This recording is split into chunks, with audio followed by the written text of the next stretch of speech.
Panibagong tutorial tayo mga mi. Ito yung bulaklak na ituturo ko sa inyo.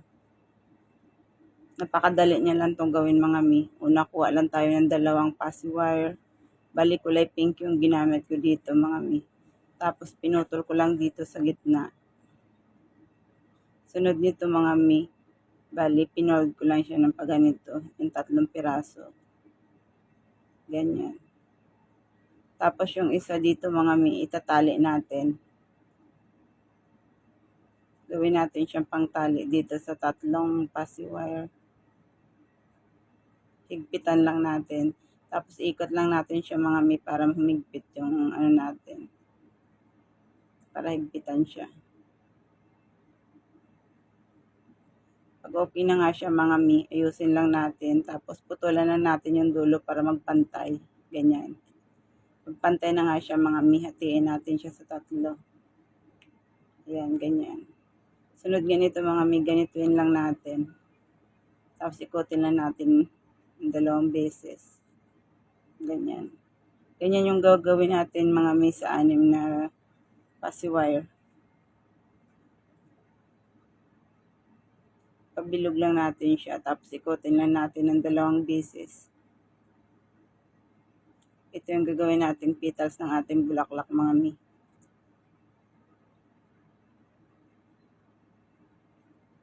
Pag okay na nga siya mga mi, ayus-ayusin lang natin yung petals niya, ganyan. Ganyan na nga yung itsura niya mga mi. Sunod ganito mga mi. Bali, impress ko yung pinakadulo niya.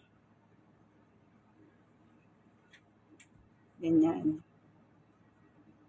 Ganyan na yung itsura niya mga mi. Tapos sinunog ko na yung dulo niya mga mi para mag-forma siyang patulis dito sa taas.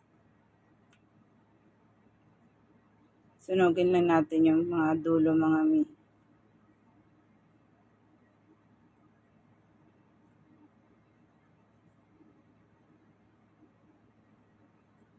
Pwede nyo rin siyang gupitan mga mi pag ayaw nyo siyang gamitan ng lighter. Gupitan nyo na lang. Pero mas gusto ko yung sunugin yung pinakadulo niya kasi nga para medyo malinis talaga siya tingnan.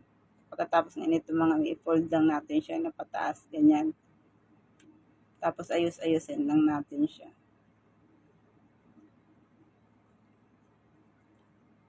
Sunod ganito mga mi, gin-twist ko na yung pinakataas niya. Ang paganito. Ganyan.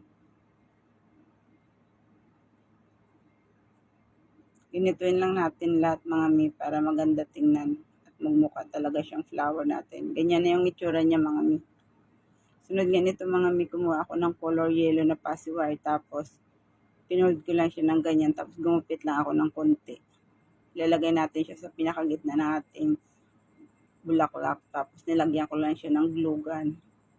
Tapos idikit natin siya dito sa gitna ng ating bulaklak, ganyan.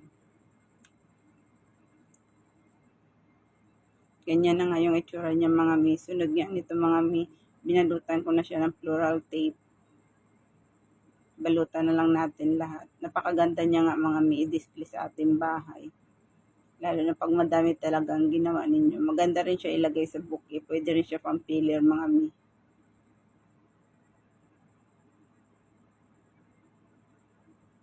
Pinutulan ko na nga dito mga mi sa dulo. Ayan, 6 na pirasong ginawa ko nito mga mi. Sunod ganito mga mi, kumuha ako ng isang passy wire tapos pinutol ko lang siya dito.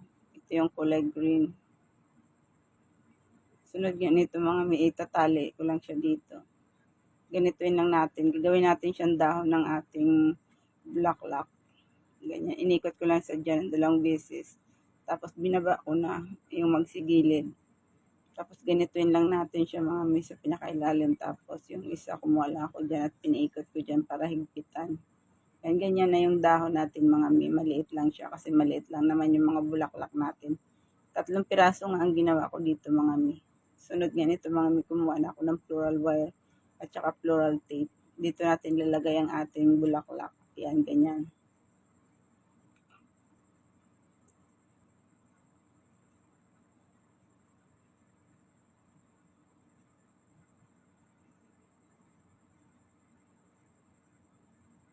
Lalagay din natin yung pangalawang bulaklak mga mi.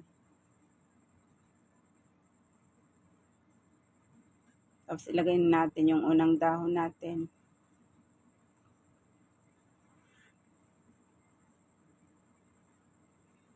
Lagay natin ulit yung bulaklak natin.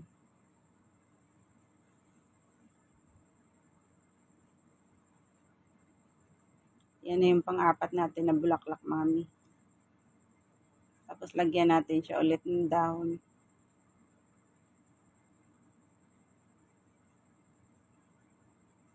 Sunod naman, lagay natin ulit yung bulaklak. Ganyan. At yung isa pang bulaklak. Ito na yung pang-anim natin na bulaklak, mami.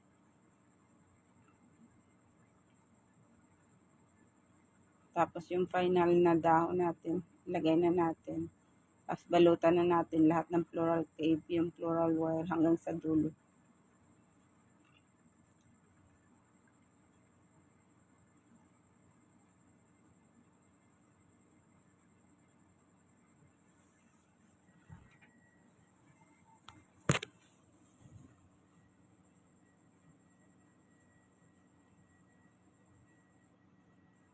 Pinutro ko na nga sa dyan, mga mi.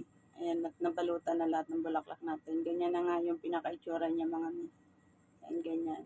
Diba, napakaganda niya, mga mi. Ang liliit niya lang, pero ang cute talagang tingnan. Gustong gusto ko talaga ito, mga mi. Lalo na pag nilagay natin sa ating vase. Yan, napakaganda talaga siya ilagay sa ating mga center table. Pag nagustuhan nyo nga, mga mi, ang aking video, paki-like and share naman. Thank you for watching and see you in my next tutorial videos. Bye-bye.